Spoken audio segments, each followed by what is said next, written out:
Bienvenidos a Cruce de Palabras por Telesur. Soy Luis Hernández Navarro y hoy nos acompaña en el estudio Elvira Concheiro. Elvira es socióloga, investigadora de los movimientos sociales, del movimiento obrero, del movimiento feminista, y es la directora del CEMOS, del Centro de Estudios del Movimiento Obrero y Socialista. Elvira, muchas gracias, por estar aquí con nosotros. Es un gusto para mí. Hace 100 años se fundó el Partido Comunista Mexicano, justo cuando se estaba fundando la Internacional Comunista también en la Unión Soviética.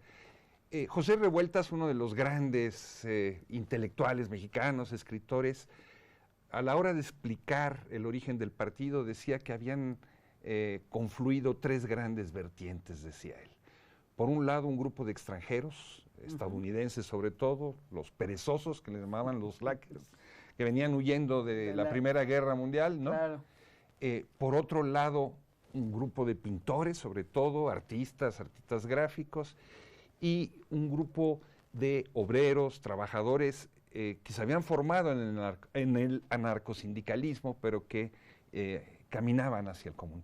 ¿Tú dirías que es correcta esta explicación? Mira, sí, aunque te diré que había un proceso en México, es el año 19, hay que ubicarnos, porque muchas veces pensamos eso, en ese referente internacional que va a jugar un papel, desde luego, la Revolución Rusa, la formación de la Internacional Comunista, pero aquí está pasando todo, está resolviéndose o terminándose de resolver a su manera y con todos los accidentes del camino, la Revolución Mexicana. Entonces, ¿qué está pasando en el 19?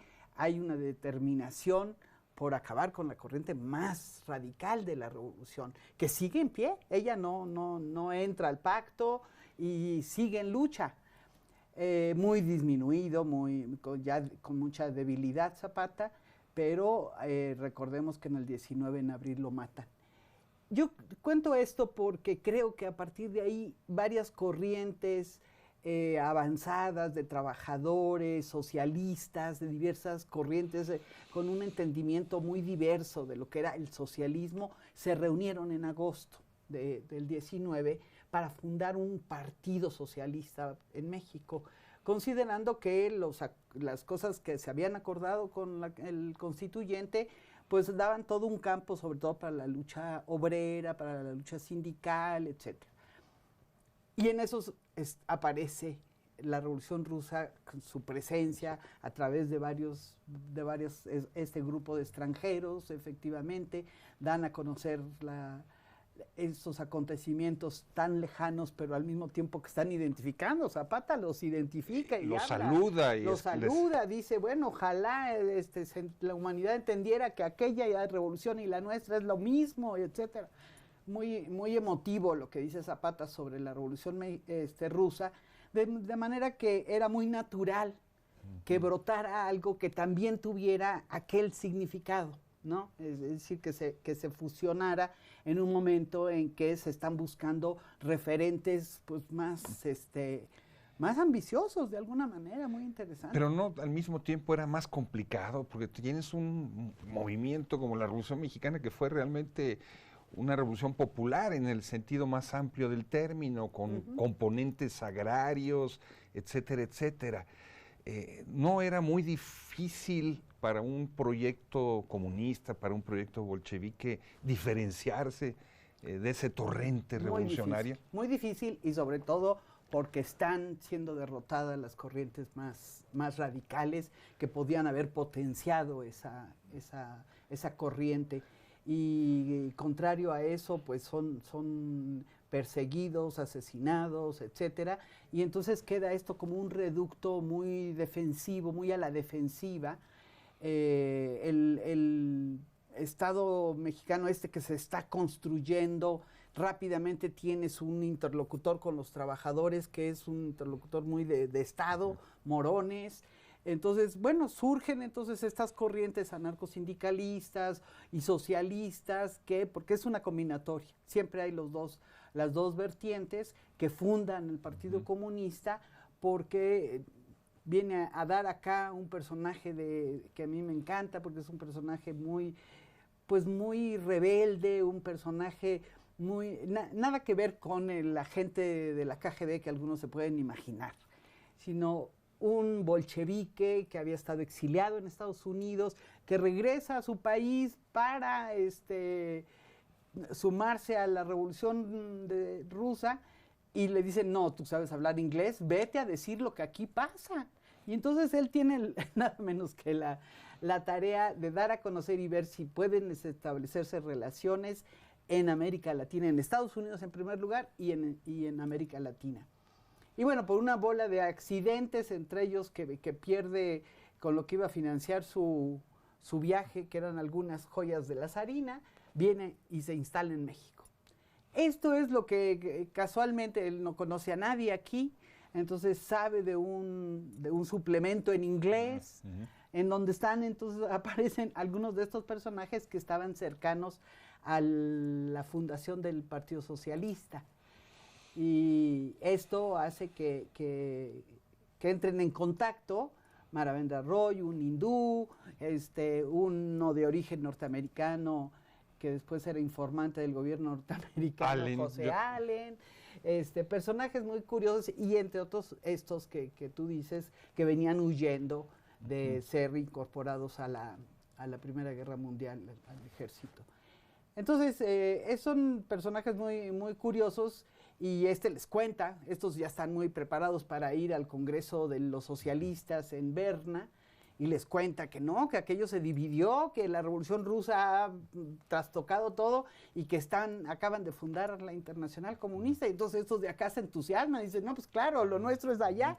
Entonces, claro que la Revolución Rusa ya había tenido eco el año anterior en México, habían salido muchas informaciones y bueno, todo el mundo entero hablaba de aquello que estaba pasando allá, ¿no? Cómo se estaba tocando el cielo por parte de los trabajadores. Estamos hablando de que la obra de Marx se conoce en México, pero se conoce poco.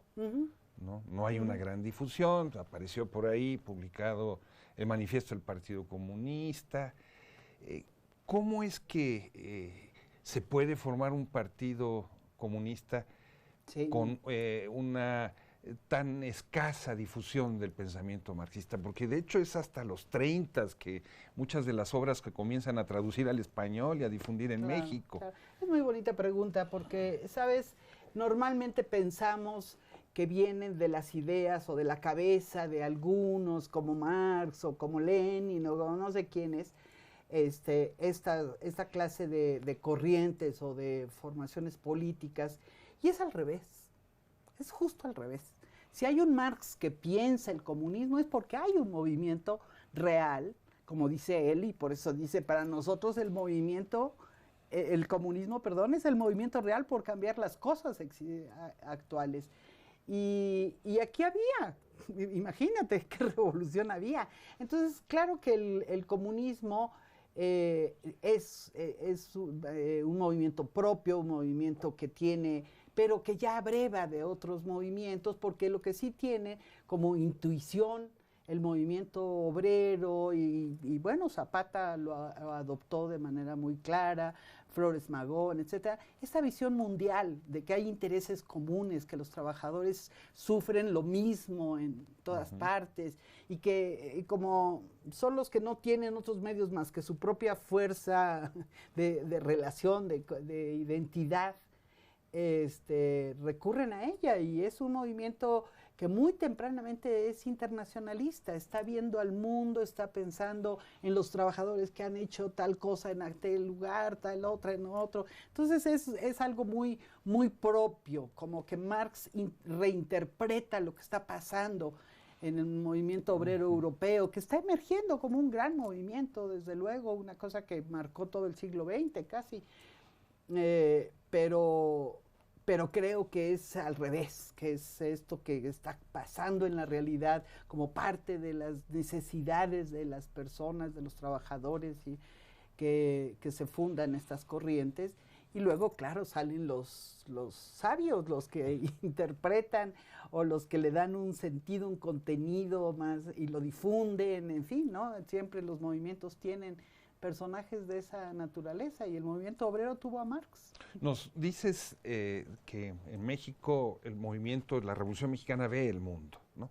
Bueno, es muy interesante porque el Partido Comunista no solamente tiene entre sus integrantes a estos estadounidenses, sino que aquí llega Julio Antonio Mella y se vuelve el dirigente, mientras sus otros dirigentes están ahí por Moscú, y llegan guatemaltecos, peruanos. Llegan, y a su vez, estos también construyeron otros partidos comunistas. El de Perú, por ejemplo, ¿no? Sí, que es un comunista Ecuador, mexicano. El cubano estuvieron metidos. ¿Cómo explicarnos ese proceso? Es esta visión de individuos que se ven ciudadanos del mundo, de causas que con mucho rebasan las fronteras, es más, que son enemigos de las fronteras, ¿no? Que lo consideran como el coto donde las burguesías de cada uno de sus países, los poderosos de cada país, toman, ¿no?, el dominio, la dirigencia de esa sociedad, y ellos están por una sociedad de seres libres. Entonces, no consideran que tengan un arraigo o que su tarea sea solamente en su país, aunque en muchos casos, y esto les sirvió, de pronto había muchas oleadas nacionalistas y eso, sobre todo aquí en México, que en una época bastante oscura, de mucho dogmatismo, y eso les agarró un discurso nacionalista, y era un poco por decir, bueno, ¿cómo disputamos a los trabajadores que están con ese discurso?, ¿no? Porque los trabajadores pues también tienen ideologías de otro tipo, y estas pues impedían mucho el trabajo de los comunistas. Los comunistas eran perseguidos como agentes extranjeros, yo por eso siempre digo, bueno, no empecemos por la historia rusa, empecemos por la historia mexicana, porque siempre tenemos la asociación automática, que es parte del discurso dominante que llevó a perseguir a los comunistas toda la vida, el que eran agentes extranjeros, que no eran de la idiosincrasia mexicana, no tenían nada que ver con nosotros, etcétera, y eran gente pues muy vinculada a las luchas, aunque nos mandaron a Sam Katayama y nos mandaron algunos agentes de la Internacional Comunista, pero si te parece, vamos a una pequeña pausa. No se vayan, volvemos en muy breves instantes.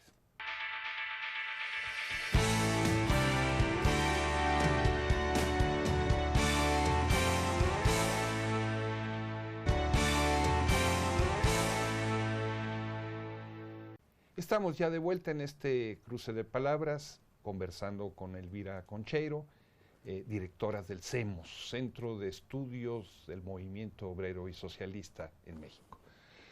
Elvira, ¿estos comunistas fueron capaces de pensar la historia de México de otra manera, de construir un arte distinto? ¿Tuvieron influencia en la cultura? Es una parte, y ahí está la mejor respuesta a tu comentario anterior.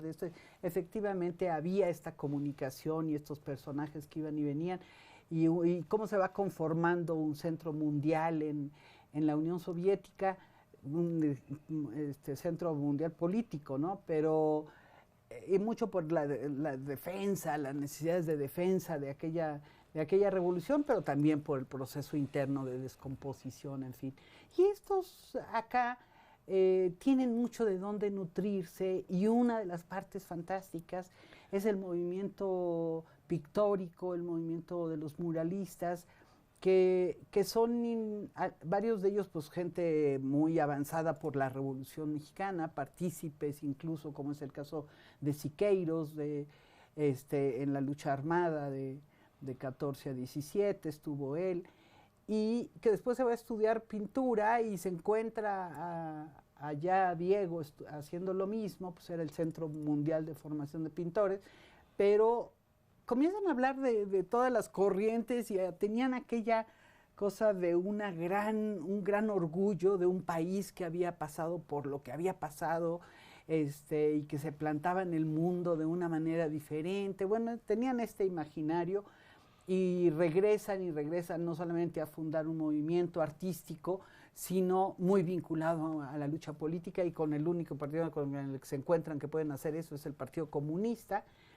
Ingresan al Partido Comunista y se convierten muy pronto en personajes muy claves en en la lucha política como tal, son fundadores de sindicatos, son dirigentes de partidos, hacen parte de todos estos cruzamientos ideológicos, de luchas ideológicas que tuvo el comunismo en el siglo XX, con la lucha con el trotskismo y que es el caso de Diego, pero es un fenómeno de alguna manera único en los partidos comunistas, porque claro que el mundo del arte y el mundo de la cultura se acercó a los partidos comunistas y a los partidos socialistas, a las ideas más avanzadas, como creo que es natural. Pero en México juegan un papel de liderazgo político que llegó hasta el último secretario general que tuvo el Partido Comunista, que fue Arnoldo Martínez Verdugo, que era estudiante de pintura en La Esmeralda, fue alumno de Frida Kahlo, entonces que siempre tuvo ese componente el Partido Comunista que le dio ciertas características. Yo digo que siempre fue un partido muy chiquitito, muy marginal, con muchas dificultades, unos cuantos miles de militantes, pero con una gran presencia, entre otras cosas, por su influencia en este gran movimiento y otras expresiones artísticas, y que le dio presencia política, ¿no? Entonces es esta contradicción de ser mucho más importante o sustantiva su actividad que lo que eran realmente como organización, ¿no? ¿Dirías tú que su momento más influyente coincide con el cardenismo de 1934-1940?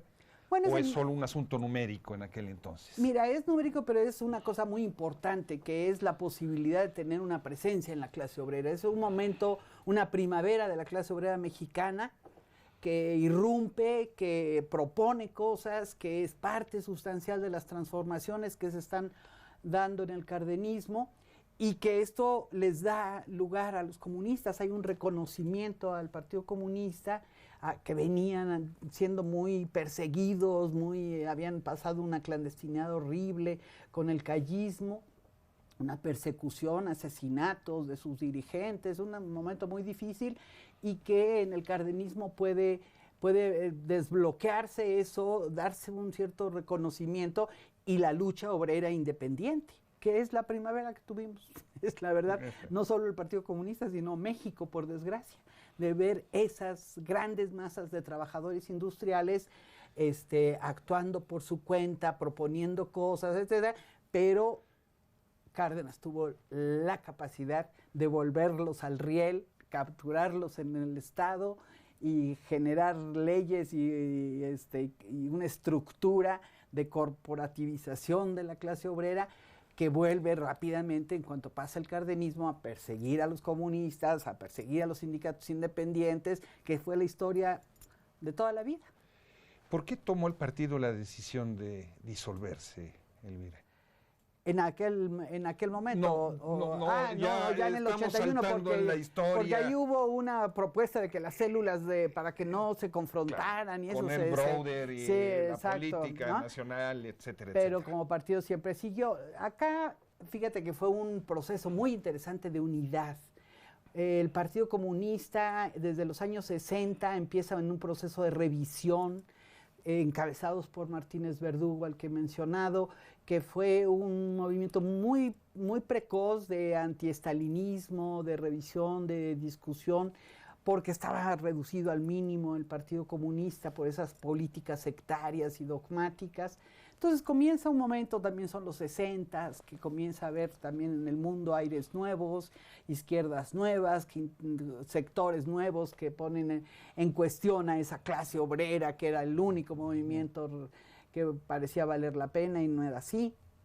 Entonces, creo que ese proceso llevó a una revisión muy profunda del Partido Comunista Mexicano, y entre otras cosas a plantearse que no podía ser una fuerza aislada, que tenía que reunir a la gran variedad de izquierdas, hacer un nuevo experimento. O sea, fue una fuerza en esos años muy creativa, muy dispuesta a dar todo lo que pudiera por transformar al país. Después del 68 era de vida o muerte, y literalmente, porque buena parte de sus jóvenes se fueron a la lucha guerrillera. ya desesperados por un régimen que era de cerrazón y de asesinato a los jóvenes, ¿no? Entonces la lectura que hicieron aquellos jóvenes pues era esa, que no había otra que tomar las armas, y el Partido Comunista, que fue comprensivo, yo creo que fue muy interesante postura, que no se va a la guerrilla, pero entiende que mucha gente esté tomando las armas, ¿no? Entonces, creo que ese momento lleva al Partido Comunista, digo, a esta búsqueda de alianzas, búsqueda de unidad, y la llevó hasta el extremo de decir, hagamos un nuevo partido todos juntos, y eso se logró. Tú fuiste parte de ese proceso. Sí, ahí estuve. ¿Valió la pena disolver la identidad de ese partido? Totalmente, soy absolutamente partidaria. Creo que hay muchas añoranzas, perdimos cosas en el camino, sí se perdieron cosas en el camino, había una mística, una convicción, pero también había mucho sectarismo, también había mucha marginalidad, mucha inoperancia política, y no era la idea. Los que queremos cambiar al mundo, pues no queremos jugar a cambiar el mundo, si realmente quieres cambiar el mundo, y le buscas, a lo mejor te equivocas y no era por aquí, era por allá, como hicieron aquellos jóvenes. Muchos después regresaron a la lucha política y dieron mucha experiencia y muchas cosas muy positivas, pero creo que fue muy importante abrir este cauce. No estaríamos hoy en México en este proceso, estoy convencida. ¿Qué legado reivindicas tú de aquellos años? Mira, yo el que más reivindico es su lucha por la democracia. Creo que la izquierda en los años de estalinismo, de dogmatismo, se hizo autoritaria, se hizo muy de un modelo de partido de Estado, de autoritaria, eso es la palabra. Y eso no es una transformación social que me parezca que vale la pena, que el Estado decide qué es lo que necesitas tú, eso sino la autoemancipación, como dice Marx, eso es lo que mostraban los movimientos más radicales, y eso solamente se logra con democracia, es decir, con la participación, con reglas claras para lograr esa participación de los que nada tienen. Y creo que cuando el Partido Comunista entró en esa discusión de cuáles eran, que podían ser muchas las formas de lucha, pero que el contenido siempre era la democracia, transformar a un país que su peor problema era un Estado autoritario, represor, y creo que esa es la mayor contribución que hizo el Partido Comunista, que puso en ese tono a muchas otras izquierdas también, a discutirlo. Muchas no estaban de acuerdo, pero por lo menos lo discutían, y finalmente creo que las cosas como irrumpieron, el movimiento como tal, que irrumpe en el 88, le dio la razón al Partido Comunista. En el centro estaba el tema de un régimen que tenía que ser democratizado, que tenía que ser transformado de raíz, y ese es el proceso que finalmente hemos logrado con muchas dificultades y muchos dolores de cabeza, pero creo que esa directriz, desde luego que hay la parte de defensa de los derechos de los trabajadores. Hoy están ignorados los trabajadores, parece que no existiera, y son los que nos dan de comer y de vestir y de todo, ¿no? Ahí están los trabajadores haciéndolo todo, y son tan invisibilizados por un régimen de ocultamiento de la explotación, ¿no? Entonces, era una fuerza, el Partido Comunista, que hacía visible cualquier cosa que hicieran los trabajadores. Y eso es muy valioso, ¿no? Y siempre los convocó, los trató de organizar, les trató de dar herramientas para entender su situación. Creo que esa labor que ya no hacen mucho las izquierdas ahora, por cierto. Pues ¿no? Muy poco, están en otros sectores. Es que la izquierda es muchas cosas, y hay otros sectores que se han entrado en suplencia de los trabajadores, ¿no? Hasta que ellos vuelvan a tomar la palabra, porque se les necesita. Habría que decir desde aquí, trabajadores unidos, de nuevo. Elvira, ustedes hicieron una lectura del país, otra vez de su historia, de la naturaleza de sus instituciones. ¿Tú crees que eso es recuperable? Fíjate que hay ahí una elaboración importantísima. esta discusión sobre lo que era democratizar un régimen político nos llevó a un estudio muy, muy serio. Hubo intelectuales del Partido Comunista que dieron unas contribuciones muy importantes en la reinterpretación de la historia de México, porque aquí teníamos una historia oficial y ahí aparecieron historiadores y perdón, economistas, otros que reinterpretaron la sociedad mexicana como para darnos herramientas de dónde tenía que ser la lucha. Y eso es también una parte muy importante que tenía como característica la corriente comunista. Incluso los varios comunismos, no reivindico esto solamente al Partido Comunista, sino otros que también consideraban muy importante que la lucha estuviera con sustento de un conocimiento lo más cercano a la realidad. Y este trabajo es muy valioso. Ahí hay constancia en el CEMOS, ahí están sus documentos, ahí están sus libros. Entonces es una memoria muy importante que hay que recuperar efectivamente. O sea, a 100 años de distancia vale la pena recuperar esa historia. Yo creo que mucho, que hay ahí, de verdad, no lo digo con añoranza, lo digo viendo los cambios que están ocurriendo en México y que necesitaríamos tantas otras herramientas, tantos otros miradas largas, ¿no? Hacia dónde vamos, cómo construimos, no lo de mañana, que sí hay que estar muy claros, pero ¿qué sigue después? ¿Hacia dónde estamos? Esa mirada larga creo que la daba el comunismo como corriente mundial, como corriente mexicana, y es una de las partes que la izquierda aquí tiene que recuperar.